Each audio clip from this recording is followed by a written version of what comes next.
علیکم ورحمۃ اللہ وبرکاتہ مبسملا حامدا ومصلیا سلسلہ درس بلاغت میں بلاغت کی بنیادی باتیں بتائی جا رہی تھیں۔ اب تک آپ حضرات نے فصاحت اور بلاغت کی تعریف، ان کی قیودات وغیرہ پڑھے۔ گزشتہ سبق میں آپ حضرات نے پڑھا تھا کہ بلاغت کلام اور بلاغت متکلم کیا ہے۔ بلاغت کلام کا مطلب کیا تھا کہ مطابقت الکلام لمقتضى الحال، کلام کا مقتضائے حال کے مطابق ہونا۔ یہ کلام مقتضائے حال کے مطابق ہے یا نہیں ہے، یہ کس طرح معلوم ہوگا؟ کیسے اس بات کا اندازہ لگایا جائے گا کہ جو کلام کیا جا رہا ہے وہ مقتضائے حال کے مطابق ہی ہے یا پھر مطابق نہیں ہے؟ آج اسی چیز کا بیان ہوگا۔ آج آپ علم معانی پڑھیں گے، جس کے اندر یہی بتایا جائے گا کہ کس طرح ہمیں معلوم ہو کہ کلام مقتضائے حال کے مطابق ہے، اس کی کیفیت کیا ہے، اس کا طریقہ کیا ہے۔ مثلا آپ دیکھیں گے کہ ایک ہی کلام ہے، وہ کبھی معروف آیا اور کبھی مجہول آیا۔ ایک ہی بات ہے لیکن وہاں پر نسبت ایک ذات کی طرف کی جاتی ہے اور اسی بات کی نسبت، اسی فعل کی نسبت اس ذات کی طرف نہیں کی جاتی۔ تو یہ ساری چیزیں کہ کب مطابقت کب ہوگی، وہ کلام مقتضائے حال کے مطابق کب ہوگا، یہ ہمیں کیسے معلوم ہوگا؟ تو یہ علم معانی کے اندر پتہ چلے گا۔ علم معانی میں آپ کو یہ بتایا جائے گا کہ ایسے قواعد اور ایسے اصول بتا دیے جائیں گے جس سے آپ خود اندازہ لگائیں گے اور آپ کو یہ معلوم ہو جائے گا کہ کلام مقتضائے حال کے مطابق ہونے نہ ہونے کی کیفیت کیا ہے، اس کا طریقہ کیا ہے۔ مثلا اس کتاب کے اندر ایک مثال دی گئی، اس مثال کو سمجھنے سے پہلے ایک حکم سماعت کر لیں کہ حکم یہ ہے کہ جب بندے سے کوئی اچھا فعل سرزد ہو تو اس کی نسبت اللہ رب العزت کی طرف وہ کرے، لیکن جب اس سے کوئی برا فعل سرزد ہو تو وہ اپنے نفس کی شامت جانے، یعنی اپنی طرف وہ اس فعل کی نسبت کرے۔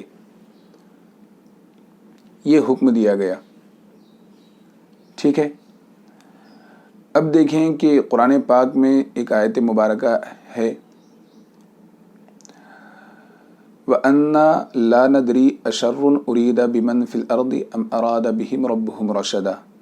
یہ سورہ جن کی آیت ہے، اس کا پورا پس منظر ہے۔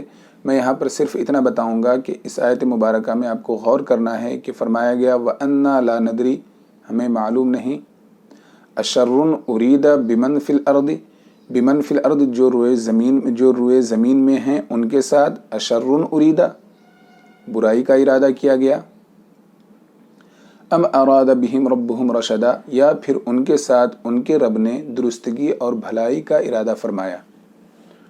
تو اس آیت مبارکہ میں آپ دیکھیے کہ ایک جگہ پر فعل ارادہ کی نسبت اللہ رب العزت کی ذات کی طرف کی گئی، اور ایک جگہ پر فعل ارادہ اسی آیت میں ایک حصے میں فعل ارادہ کی نسبت ذات باری تبارک و تعالی کی طرف نہیں کی گئی۔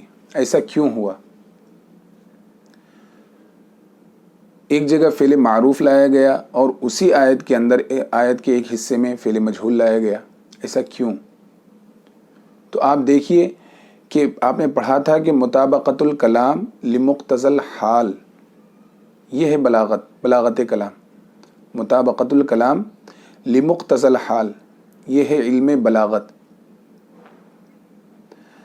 اب یہاں پر غور کریں کہ ہمیں حکم یہ دیا گیا تھا کہ فعل اچھا فعل ہو تو اللہ کی طرف نسبت کریں، اور اگر اچھا فعل سرزد نہ ہو تو اس کو اپنی طرف نسبت کریں۔ کوئی برا فعل صادر ہو یا نامناسب فعل ہو تو اس کو کیا ہے، اپنی طرف نسبت کرنا ہے، اس کی نسبت اپنی طرف کرنی ہے۔ یہ جو ایک حال ہے، حال کیا کہ بھلائی، ٹھیک ہے، بھلائی یہ اس بات کا تقاضا کر رہا ہے کہ اس کی نسبت ذات باری تعالیٰ کی طرف ہو۔ برائی یہ ایک حال ہے جو اس بات کا تقاضا کر رہا ہے کہ اس کی نسبت ذات باری تبارک و تعالیٰ کی طرف نہ ہو، ٹھیک ہے، اس حکم کے مطابق۔ اب دیکھیں آپ کہ خیر اس بات کی نسبت کر رہی تھی کہ اللہ تعالیٰ کی طرف نسبت ہو، برائی اس بات کا تقاضا کر رہی تھی کہ اللہ تبارک و تعالیٰ کی طرف اس کی نسبت نہ ہو۔ بالکل اسی کے مطابق یہ آیت مبارکہ لائی گئی، وَأَنَّا لَا نَدْرِي أَشَرٌ أُرِيدَ بِمَنْ فِي الْأَرْضِ أَمْ أَرَادَ بِهِمْ رَبُّهُمْ رَشَدًا، کہ فعل خیر کی نسبت ذات باری تبارک و تعالیٰ کی طرف کی گئی اور شر کی نسبت ذات باری تبارک و تعالیٰ کی طرف نہیں کی گئی۔ تو آپ دیکھ لیں کہ حال کیا تھا خیر اور حال کیا تھا شر، لیکن اس کی نسبت کرنا ہے یا نہیں کرنا ہے، یہ آپ کو مقتضائے حال کیا تھا کہ خیر کی نسبت ذات باری تبارک و تعالیٰ کی طرف ہو اور شر کی نسبت نہ ہو، بالکل اسی کے مطابق کلام بھی لایا گیا۔ تو ایک چیز آپ کو یہ یاد رکھنا ہے کہ ہمیں اس علم میں یہ معلوم ہوگا کہ ایک ہی کلام ہے، اس کی صورتیں مختلف ہو رہی ہیں، تو یہ مختلف کیوں ہو رہی ہیں؟ مقتضائے حال کے مطابق کلام لانے میں کیا کیفیت ہونی چاہیے، کیا طریقہ ہے، کب ہم مقتضائے حال کے مطابق مانیں گے اور کب نہیں مانیں گے، یہ ساری چیزیں علم معانی کے اندر معلوم ہوں گی۔ قرآن پاک کی اور بھی آیتیں ہیں، ایک آیت میں بتا دوں، یہ 15ویں اور 16ویں پارے، 15ویں پارے کے آخری صفحے اور 16ویں پارے کے پہلے صفحے میں یہ پورا واقعہ مذکور ہے، حضرت موسیٰ علیہ السلام اور حضرت خضر علیہ السلام کا۔ وہ پورا واقعہ آپ وہاں پر دیکھ لیں۔ میں آپ کو صرف یہ بتانا چاہوں گا، یہاں پر بتاؤں گا کہ حضرت خضر علیہ السلام نے 3 کام کیے تھے، تو اس کے بارے میں فرمایا کہ فَأَرَدْتُ أَنْ أَعِيبَهَا، ایک کام کیا تھا، کشتی کو عیبدار بنا دیا تھا، تو آپ نے فرمایا فَأَرَدْتُ أَنْ أَعِيبَهَا، میں نے چاہا کہ اس کو عیبدار بنا دوں۔ یہاں پر دیکھیں عیبدار بنانے کی نسبت ہوئی تو فَأَرَدْتُ، انہوں نے کیا فرمایا، میں نے ارادہ کیا کہ ان اعیبہا، میں اس کو عیبدار بنا دوں۔ دوسری جگہ پر نسبت کی، دوسرا کام کیا تھا، اس کی وجہ بتائی تو فَأَرَدْنَا أَن يُبْدِلَهُمَا رَبُّهُمَا خَيْرًا مِّنْهُ زَكَاةً، فَأَرَدْنَا، تو ہم نے چاہا کہ أَن يُبْدِلَهُمَا، ان دونوں کو بدل دے، رَبُّهُمَا، ان کا رب، تو یہاں پر بدل دے کیا، خیرن،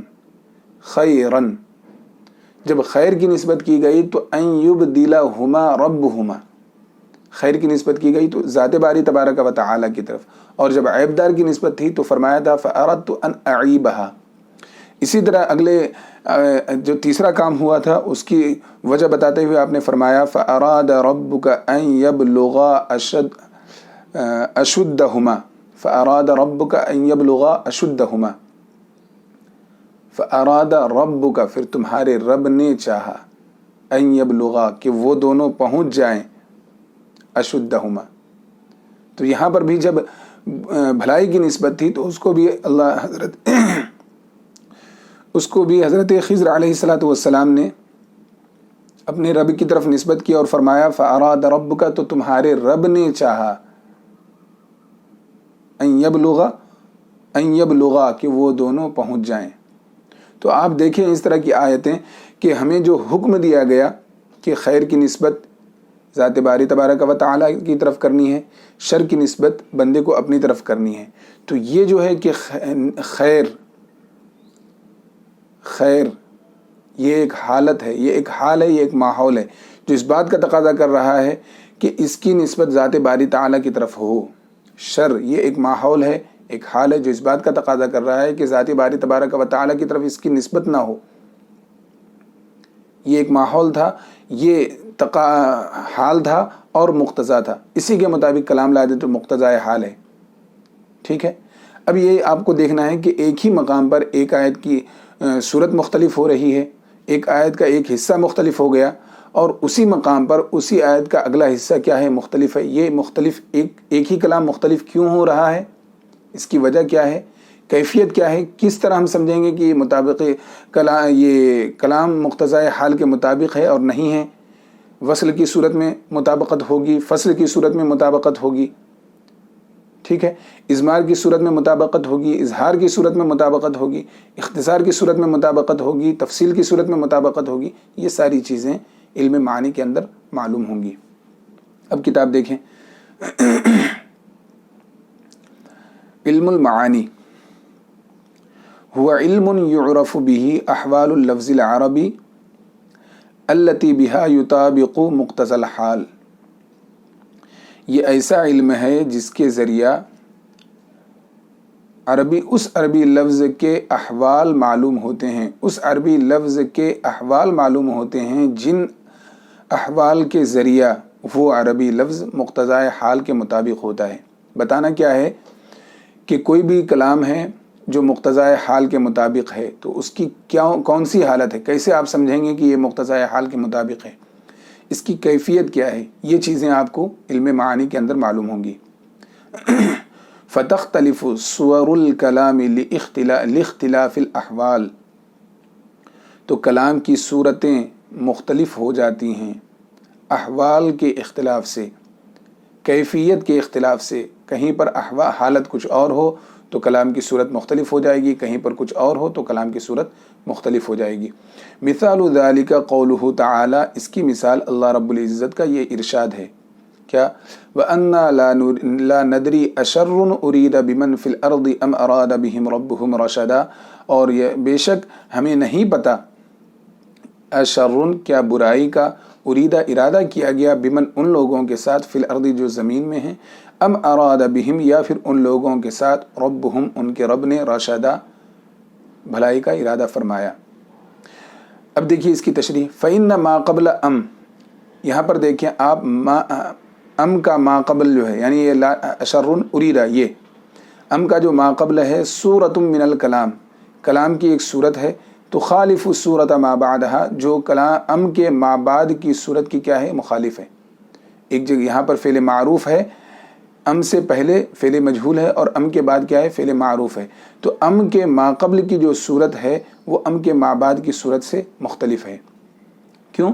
لأن الاولى فیہ، اس لیے کہ اس آیت مبارکہ میں جو پہلی صورت ہے فعل الارادتی، یہ ارادے فعل ارادہ ہے، یعنی یہ فعل ارادہ ہے. مبنی للمجہول، جو ماضی مجہول ہے، مبنی للمجہول ہے. والثانیۃ فیہا، اور اس آیت مبارکہ کا جو دوسرا حصہ ہے، دوسری صورت ہے فعل الارادۃ مبنی للمعلوم، یہ فعل ارادہ ہی ہے. دیکھیں لیکن مبنی للمعلوم ہے، لیکن فعل معروف ہے اور مبنی للمعلوم ہے. والحال الداعی لذالک نسبت الخیر الیہ سبحانہ فی الثانیہ ومنع نسبت الشر الیہ فی الاولی. اور اس بات پر آمادہ کرنے والا حال، اس بات کی دعوت دینے والا حال، ماحول کیا ہے؟ کس نے اس بات پر آمادہ کیا کہ ایک جگہ پر اللہ کی طرف نسبت ہو اور ایک جگہ پر فعل معروف لایا جائے اور ایک جگہ پر فعل مجہول لایا جائے؟ اس کا کس نے اس چیز پر آمادہ کیا؟ وہ کون سا حال تھا؟ تو اسی کو بتا رہے ہیں کہ اس بات کی دعوت دینے والا جو حال ہے، یا اس بات کا پر جو آمادہ کرنے والا حال ہے کہ ایک طرف فعل معروف لائیں اور ایک طرف فعل مجہول لائیں، وہ ہے کیا؟ نسبت الخیر الیہ سبحانہ فی الثانیہ، کہ دوسری صورت میں اللہ رب العزت کی جانب بھلائی کی نسبت کرنا. ومنع نسبت الشر الیہ فی الاولی، اور پہلی صورت میں یعنی اما سے جو پہلے والی صورت ہے اس پہلی صورت، ام سے جو پہلے والی صورت ہے اس پہلی صورت میں اس کی طرف شر کی نسبت نہ کرنا. اللہ رب العزت کی طرف شر کی بھلائی کی نسبت کرنا اور شر کی نسبت نہ کرنا، یہ حکم دیا گیا تھا۔ اب جب یہ حال تھا، اسی کے مطابق کلام اس بات کا تقاضا کیا کہ جب ذات باری تبارک و تعالی آ جائے تو خیر کی نسبت اس کی طرف ہو جائے، خیر آ جائے تو ذات باری تعالی کی طرف نسبت کرنا یہ خیر کا تقاضا تھا۔ شر آ گیا تو وہ اس بات کا تقاضا کر رہا تھا کہ ذات باری تعالی کی طرف نسبت نہ ہو، تو اسی کے مطابق بالکل یہاں پر کلام لایا گیا۔ اب آگے کچھ نہیں ہے، صرف اس کے اندر کیا کیا چیزیں آپ علم معانی میں پڑھیں گے اس کا بیان ہے، دیکھیں وَيَنْحَصِرُ الْكَلَامُ عَلَى هَذَا الْعِلْمِ فِي ثَمَانِيَةِ أَبْوَابٍ وَخَاتِمَةٍ، اور اس کے اندر جو آپ پورے علم معانی کو پڑھیں گے، علم معانی جو محیط ہے، علم معانی جو منحصر ہے وہ کن چیزوں پر ہے؟ 8 بابوں پر ہے اور ایک خاتمہ ہے، یعنی علم معانی کے اندر آپ 8 ابواب پڑھیں گے اور ایک خاتمہ آپ پڑھیں گے۔ وَيَنْحَصِرُ الْكَلَامُ عَلَى هَذَا الْعِلْمِ فِي ثَمَانِيَةِ أَبْوَابٍ، اس علم میں یعنی علم معانی میں کلام 8 ابواب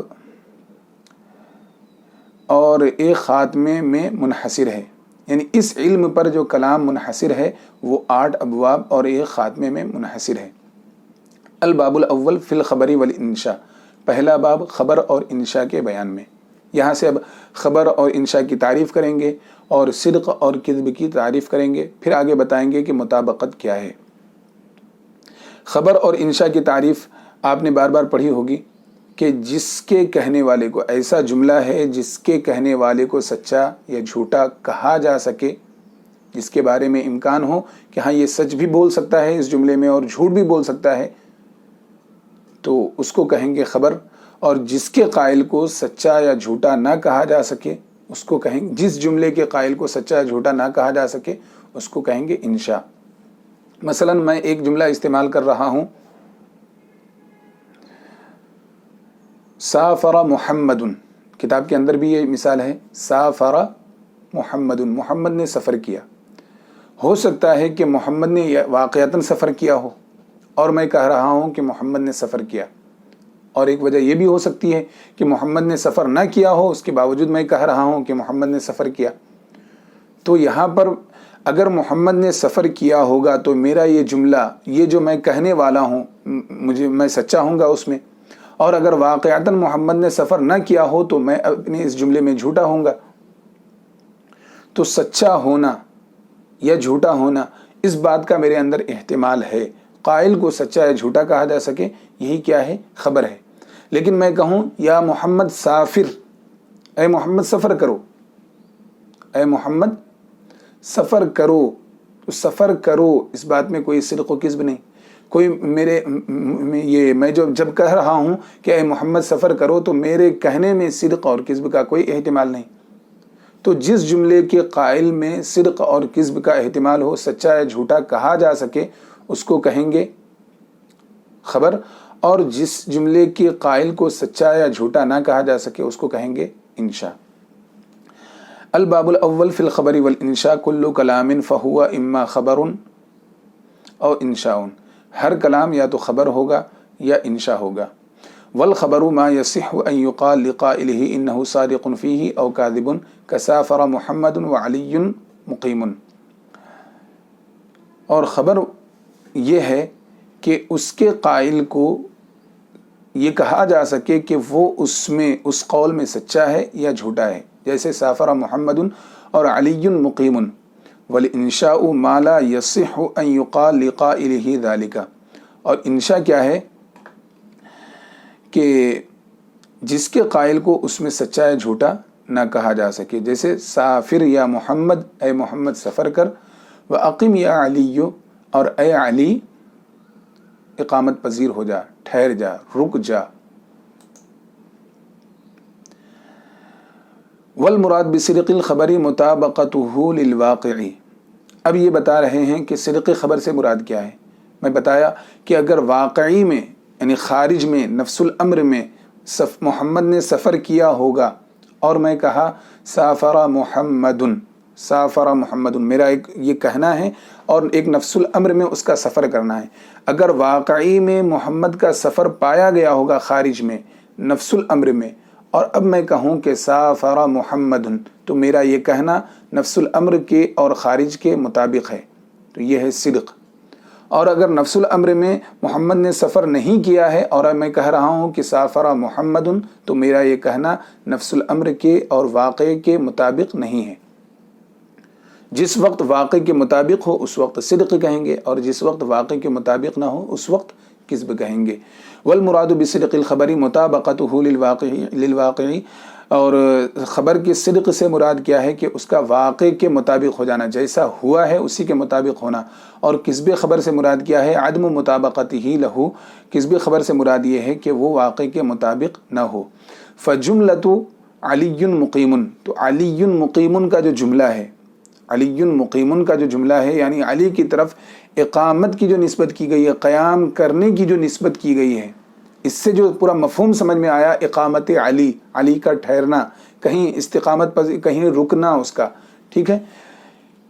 ان کانت النسبۃ المفہومۃ منہا، اس جملے سے سمجھ میں آنے والی یا سمجھی گئی نسبت، اس جملے سے سمجھی گئی نسبت مطابقۃ لما فی الخارج، خارج کے مطابق ہے، مطابقۃ اسم فاعل۔ ان کانت النسبۃ المفہومۃ منہا، اس جملے سے یعنی علی مقیم کے جملے سے سمجھی گئی نسبت اقامت علی، علی کا ٹھہرنا جو سمجھ میں آیا، یہ نسبت مطابقۃ لما فی الخارج، اگر خارج کے مطابق ہے فصدق، تو یہ صدق ہے، والا فکذب، ورنہ کیا ہے؟ کذب ہے۔ ولکل جملۃ رکنان، یہ آپ کو معلوم ہے کہ ہر جملے میں دو اجزاء ہوتے ہیں، ایک مسند بھی، ایک مسند الیہ، ایک محکوم علیہ، ایک محکوم بھی، یہ ساری چیزیں پرانی چیزیں ہیں، دیکھ لیں اس کو۔ وَلِكُلِّ جُمْلَةٍ رُكْنان، ہر جملے کے دو حصے ہوتے ہیں، دو اجزاء ہوتے ہیں، محکوم علیہ، محکوم بھی۔ پہلے کو مسند الیہ کہا جاتا ہے، جیسے فاعل، یعنی محکوم علیہ کا دوسرا نام کیا ہے؟ مسند الیہ ہے۔ مسند الیہ کیا کیا ہوگا؟ فاعل کو مسند الیہ کہا جائے گا، نائب فاعل کو مسند الیہ کہا جائے گا، اس مبتدا کو مسند الیہ کہا جائے گا، لہو خبر، جس مبتدا کی خبر بھی مذکور ہو۔ وَيُسَمَّى الثَّانِي، اور محکوم بھی کو کیا کیا کہا جاتا ہے؟ مسند کہا جاتا ہے، کالفعلی، جیسے کہ فعل ہے، شبہ فعل ہے، اور مبتدا کی قسم ثانی ہے۔ مبتدا کی قسم ثانی کا مطلب یعنی وہ صیغہ صفت جو حرف نفی یا استفہام کے بعد ہو اور اپنے اسم ظاہر کو رفع دے، مثلا مل قائم زید، مل قائم زید، تو اس میں جو القائم ہے یہ صیغہ صفت ہے، حرف نفی کے بعد واقع ہے اور اس میں ظاہر کو رفع دے رہا ہے، تو القائم کو مبتدا کی قسم ثانی کہنا ہے۔